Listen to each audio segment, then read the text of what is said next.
మత్స్యకారులను రెచ్చగొట్టి తెలుగుదేశం పార్టీ కూటమి ప్రభుత్వాన్ని విలన్గా చూపెట్టాలని మాజీ సీఎం జగన్ రెడ్డి చేసిన ప్రయత్నాలు బెడిసికొట్టాయి. దాంతో జగన్ రెడ్డి నెల్లూరు జిల్లా పర్యటన అట్టర్ ఫ్లాప్ అయింది.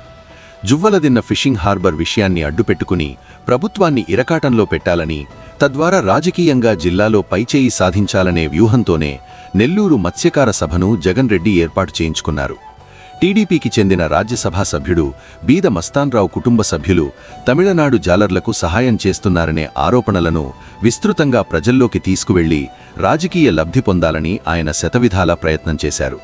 తెలుగుదేశం పార్టీపై ఒక పద్ధతి ప్రకారం వ్యతిరేకత రెచ్చగొట్టినందున తాను పర్యటిస్తే జనాలు వేలంవెర్రిగా వస్తారని, ఇక మత్స్యకారులు తన కారు వెంట పరుగులు తీస్తారని ఎన్నో ఆశలతో నెల్లూరు కార్యక్రమం పెట్టుకున్న జగన్కు నెల్లూరు మత్స్యకారులు షాక్ ఇచ్చారు. జగన్ కార్యక్రమానికి వెళ్లడానికి వాళ్లు ఇష్టపడలేదు. జగన్ కార్యక్రమానికి వెళితే ₹1,00,000 జరిమానా విధిస్తామని కూడా కులసంఘ నాయకులు ప్రకటించడం ఇక్కడ గమనార్హం. బీద మస్తాన్రావు కుటుంబాన్ని మత్స్యకారులు బహిష్కరిస్తున్నట్లు, వారికి జరిమానా విధించినట్లు ప్రకటింపచేయడంలో కృతకృత్యులైన వైసీపీ నేతలకు ఇలా మత్స్యకారులు షాకిస్తారని ఊహించలేదు. అక్రమంగా ఇక్కడ ఫిషింగ్ చేస్తోన్న తమిళనాడు బోట్లను తాము పట్టుకుంటే బీద మస్తాన్రావు కుటుంబం వదిలేసిందనే ఆరోపణలు ఉన్నాయి. దీనిపై ఇక్కడ మత్స్యకారులు బీద మస్తాన్రావు కుటుంబంపై జరిమానా వేశారు. బీద మస్తాన్రావు కుటుంబంతో మాట్లాడితే మరింతగా జరిమానాలు విధిస్తామని, తమను బీద కుటుంబం మోసం చేస్తోందని ఆరోపించారు కూడా. ఈ పరిస్థితులను ఉపయోగించుకోవడానికి జగన్ రెడ్డి ప్లాన్ వేయడంతో అసలు మత్స్యకారులను రెచ్చగొట్టడానికి వైసీపీ వారే బోట్లను వదిలివేసి ఆ నెపాన్ని బీద మస్తాన్రావు కుటుంబంపైకి తోసి ఉంటారనే అనుమానాలు కూడా వచ్చాయి. జగన్ రెడ్డికి సంబంధించిన కొందరు వ్యక్తులు తమిళనాడు జాలర్ల పడవలు వదిలేసే కుట్రకు తెరలేపారనే చర్చలు ప్రారంభం కావడంతో మత్స్యకారులు సంశయంలో పడిపోయారు.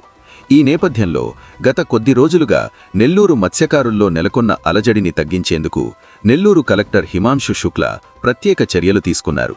అక్రమంగా వేటకు వస్తోన్న తమిళనాడు జాలర్లను నిరోధించేందుకు కలెక్టర్ కొత్తగా బోట్లను కొనుగోలు చేయించి నిరంతరం తీర దళాలతో పర్యవేక్షణ చేయిస్తున్నారు. దీనిపై ఆయన ప్రత్యేకంగా సమీక్ష నిర్వహించారు. మత్స్యకారులందరితో ఒక సమావేశం ఏర్పాటు చేయించి వారికి భరోసా ఇచ్చారు.